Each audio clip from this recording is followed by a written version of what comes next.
Hello, friends. Hello, students. How are you? I am Dr. Sunil Kanal, going to take your revision lectures on Science 1 and 2 both. Okay.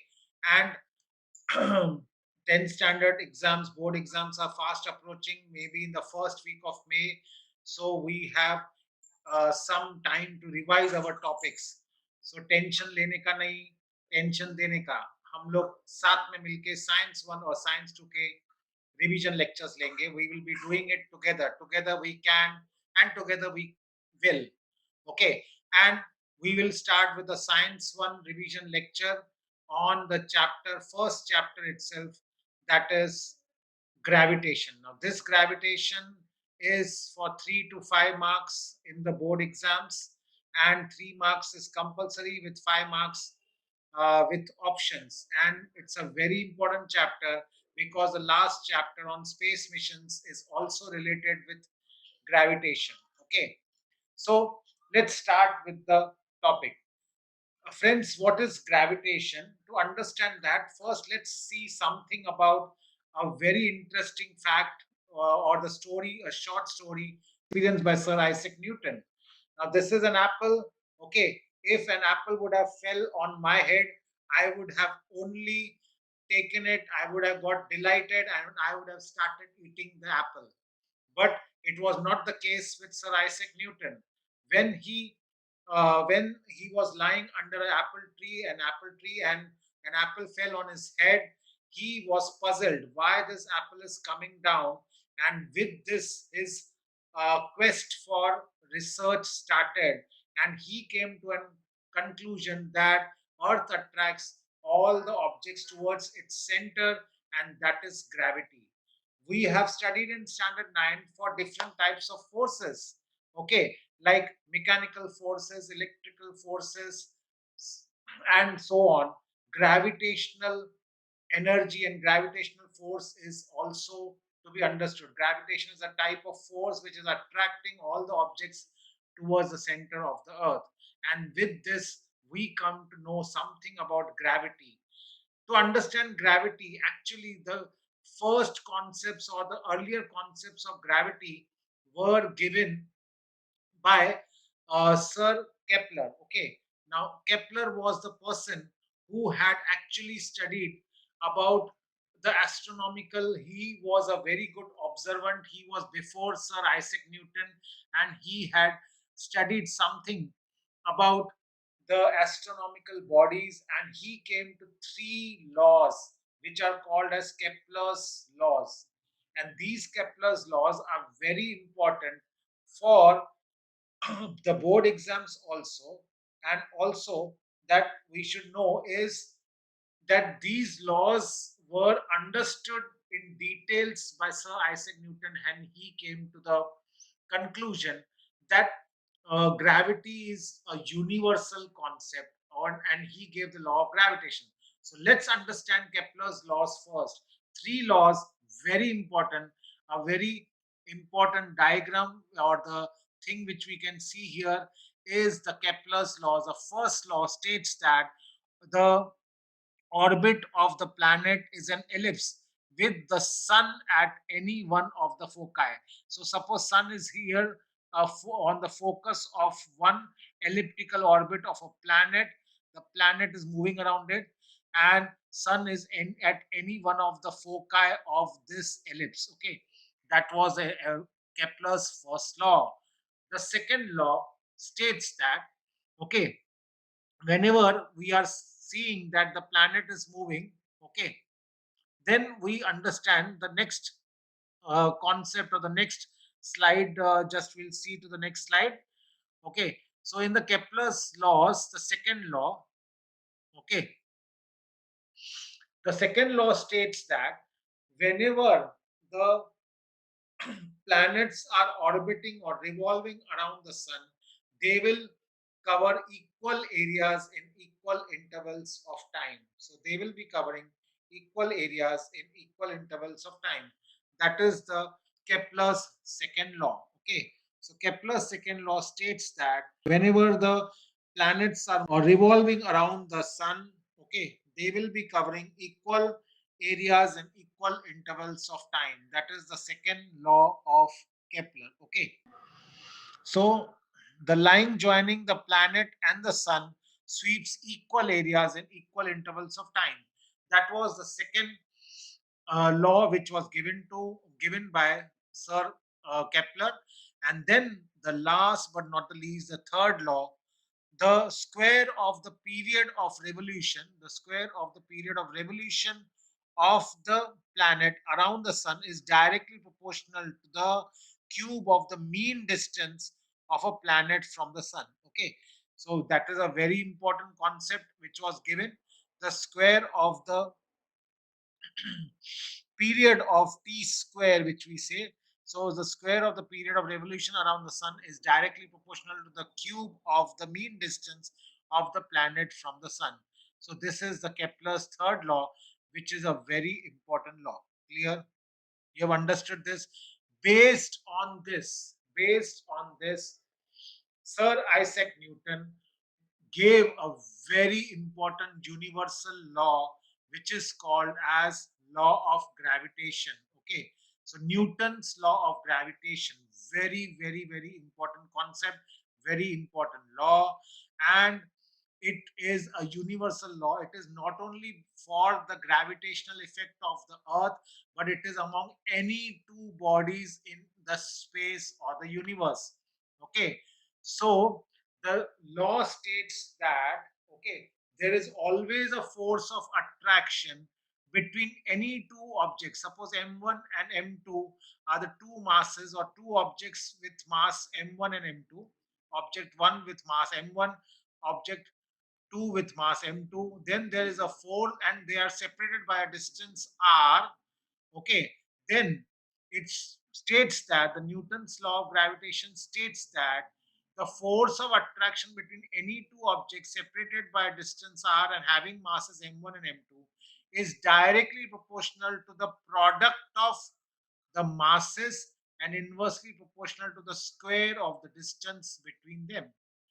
Therefore, F is equal to is proportional to m1 m2 upon r square, or it is equal to g m1 m2 upon r square, where g is called as universal gravitational constant. It is called as universal gravitational constant. Very important. So what is the value of this universal gravitational constant? The value of this universal gravitational constant is 6.673 into 10 raised to minus 11 Newton meter square per kg square. Okay, Newton meter square per kg square. Very important. You should remember this concept also. Okay, so this is the important concept you should know about the gravitational constant. Okay. Okay, so friends, we saw that Newton's law of gravitation can be given as F is equal to G m1 m2 upon r square, where m1 and m2 are the masses of two objects which are separated by a distance of r between them. Okay, so that can be explained properly with the help of that Newton's law of gravitation. Okay, now if you see this chart, the ensuing chart shows that, okay, in the ensuing chart you can see that as the height from the earth's surface increases, the effect of gravity decreases. Okay, why? Because the distance from the earth's surface or the center of the earth increases. So we can see that g, that is acceleration due to gravity, which is 9.8, which we take as an average 9.8 meters per second square, differs from place to place on the surface of the earth itself, and also as we go above the earth's surface, as well as when we go below the earth's surface. Okay, so that can be understood by the following slide. Now, if you see changes along the surface of the earth, so you can see that the acceleration due to gravity, which is different on the poles and the equator. Now, why this is happening? Because our Earth is not exactly spherical. It is bulged at the equator and it is little flattened towards the poles. Therefore, towards the pole, the value of G is highest at the pole, which is around 9.832 meters per second square, while on the equator, it is 9.78 meters per second square. And therefore, we take the average of them as 9.8 meters per second square as the Earth's gravitational acceleration.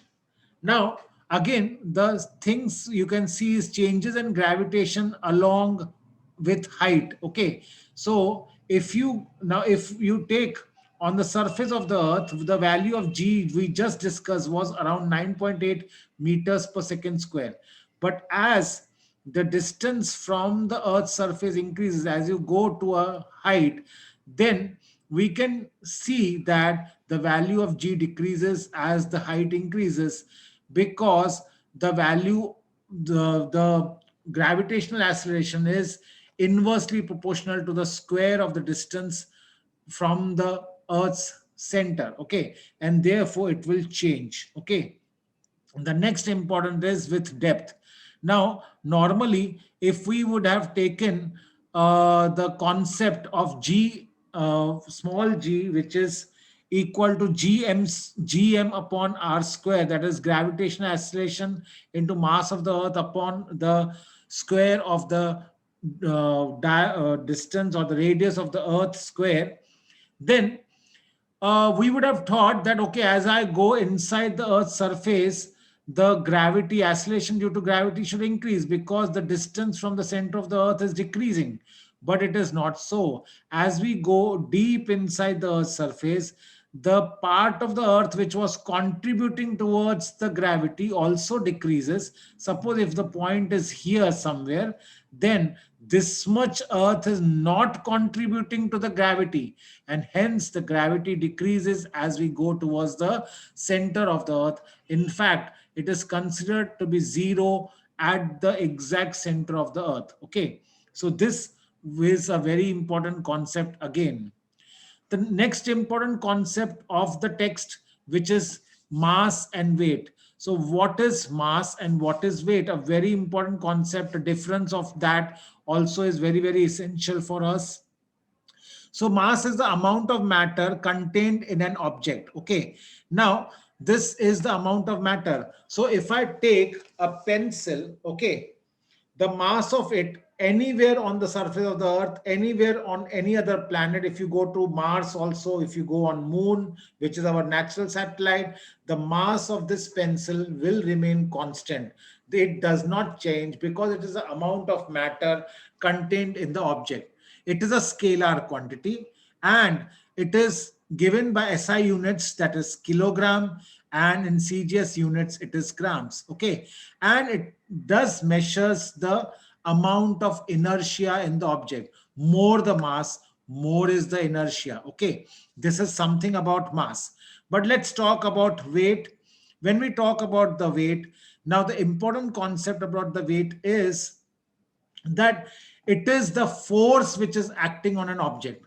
If it is a force which is acting on the object, then it should be F. And what is F is equal to ma, which we had studied in ninth standard, that is mass into acceleration. So weight is nothing but the force acting on an object, and it is given as mass into gravitational acceleration. That is W is equal to mg. Okay, it's a vector quantity because it's a force, it's a type of force, or it's a force itself on the object. Therefore, it is a vector quantity. And the very, very important concept again, that it is changing with place to place or from place to place. If you are on different places on the Earth's surface, it will change. It will change on different planets depending upon the acceleration due to gravity of that planet, and it will change in the space everywhere. And this is an important concept. Mass and weight differ here. Mass is a scalar quantity, remains constant throughout anywhere in the universe or the space, while weight will go on changing because it's a force of gravity on the object and it will change from place to place. That's again a very, very important thing we should know. So this is the gist of the chapter, the summary of the chapter, which is given to you. Okay, and the important thing is this chapter has certain sums based on the laws of motion, but in vertical direction, and also the concept that we should know this concept of moving of an object as we were studying the more laws of motion in horizontal direction. Here we have to talk in the vertical direction. Some of the solved examples are very important. The formulae, the one important formula which we had seen just now was F is equal to G m1 m2 upon r square, where G was universal gravitational constant and m1 and m2 are the masses of the objects, two objects which are separated by the distance r between them. Okay, and very important again thing is the exercise questions are important. I have talked about this topic, about this chapter only, which is there for your portions, not about the deleted things. So we are skipping those things in our discussion. We have only talked about the topics or the parts which are included in our syllabus. Okay, I hope you have understood the chapter. You will do the things properly. Exercise questions also can be understood properly. Okay, friends, let's see one problem from the textbook. The problem is for 2 marks, a ball falls off a table and reaches the ground in 1 second. Assuming g is equal to 10 meters per second square, calculate its speed on reaching the ground and the height of the table. Now, see, very important is how you will present your answer. The presentation is also very important. So, first we'll write the given data, the initial velocity, since it is falling off the table. So, initial velocity u is equal to 0. Acceleration due to gravity g is given as 10 meters per second square. Time t is equal to 1 second. And we have to find the height of the table and the velocity with which it will reach the ground. Okay, two formulae we will be using. S is equal to ut plus half gt square, and the second one will be v square is equal to u square plus 2gs. That is a formulae. So given to find formulae and the calculation or the solution. From formula 1, S is equal to, if I'll substitute the values, I will get S is equal to 0 into t plus half into 10 into 1 square. So t was 1 second, and that is, we are putting the values and we get equal to 5 meters. So total height of the table is 5 meters. Now let's see what is the speed with which it will reach the ground. So we can see that it v square, if I'll put, is equal to u square plus 2gs. U was 0, therefore it is 0 square, that is 0 plus 2 into g is 10 meters per second square into 5. So v square is 100, v is equal to 10 meters per second. So thus we can put the final answers as the velocity of the ball when it reaches the ground is 10 meters per second and the height of the table is 5 meters.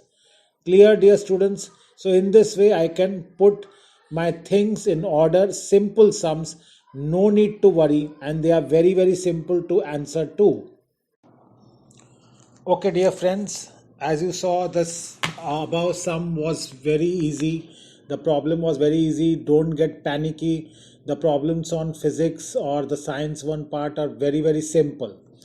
The next one more problem we can solve for a 3 marks thing, which is again a very, very simple problem. Let's see the question.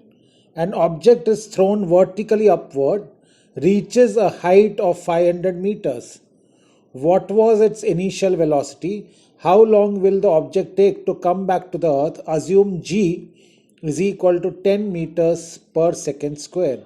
Now this sum or the problem can come for 3 marks, a very simple sum again, and it's so simple that you can answer in minutes. Okay, let's take the given height, which is also a displacement, as s, which is 500 meters.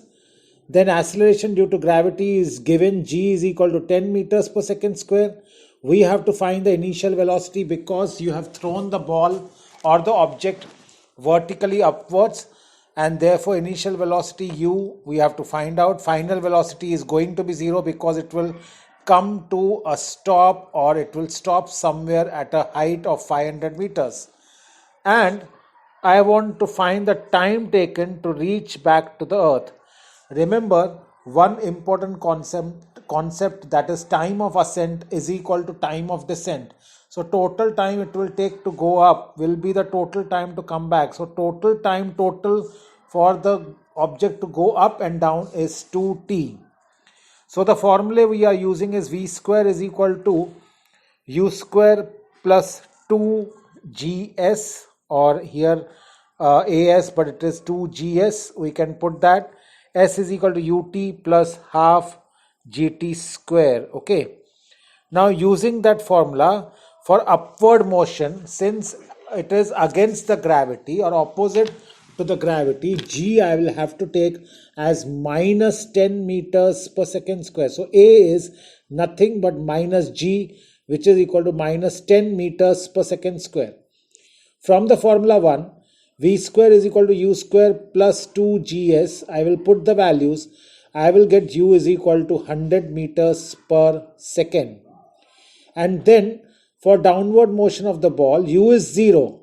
A or g will be 10 meters per second square, since the ball or the object will be coming down. Now from formula 2, okay, s is equal to ut plus half gt square. Put the values, substitute them, and you will get that t is equal to 10 seconds. Okay, so 10 seconds for the object to come down, but the total time taken will be what? 2 into 10, that is 20 seconds. As I told you, time of ascent is equal to time of descent. So simple, so easy, so you can answer yourself the things, and this is the way you are going to solve your problems, dear students, and it really helps you a lot to score very, very high marks.